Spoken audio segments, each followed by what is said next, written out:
Hello and welcome to day 2, and today you'll learn how pieces move in chess.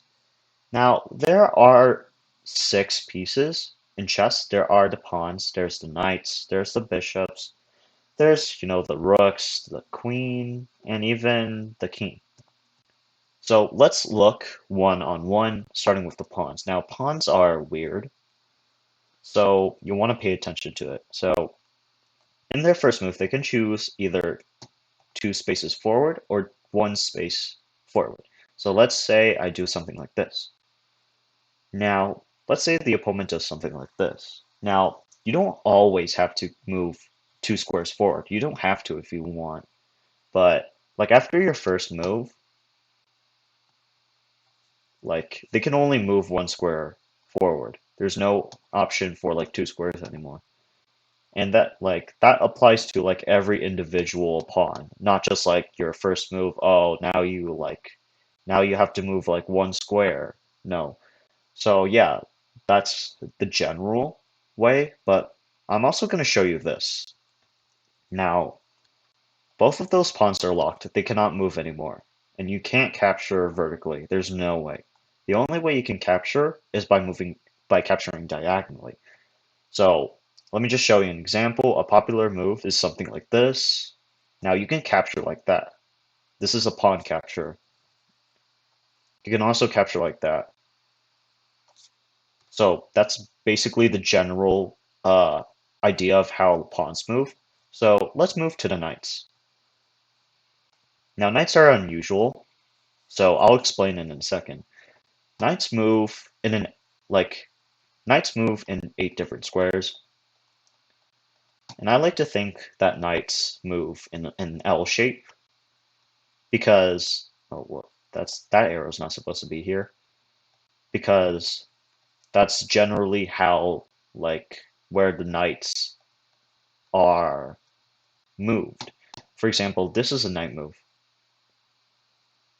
And there's also something very interesting about the knights. Now, let's just say the knight is fully boxed up. Now, this is highly unlikely you'll get this in the game, but I'm just showing you for like purposes only. So, the knight can still move.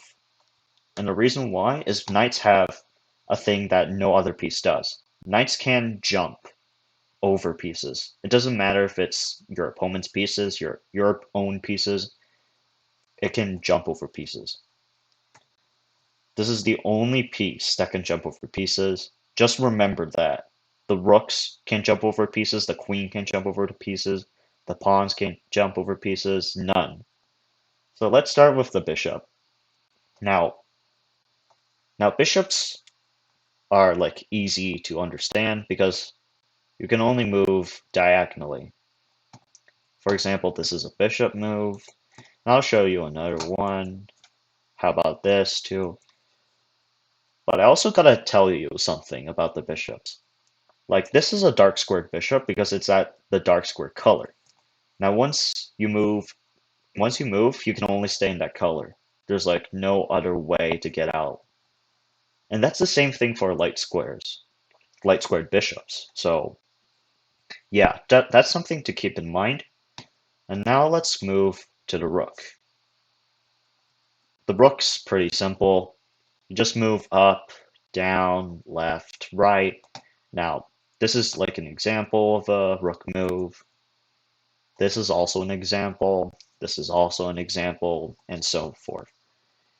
Now let's move to the queen. Now the queen is the most powerful piece. The reason why? I'm sorry. The reason why is because it can move like a rook, and it can move like a bishop as well. That arrow is supposed to be here. So yeah, it can move in 8 different directions. That's why it's so powerful. Now, finally, we have the king. So this is how the king moves. It can move in 8 different directions, but only 1 square. I like to think that the king can only like move in a box because that's generally how kings move. And it might not seem very strong. However, the king's super important. If you get your king vulnerable, then you're gonna have a high chance of getting checkmated, which we'll discuss that in the next video, which you can click to the next video right here, or you can click here to view the entire playlist. And I'll see you in the next video while I discuss the entire rules of chess.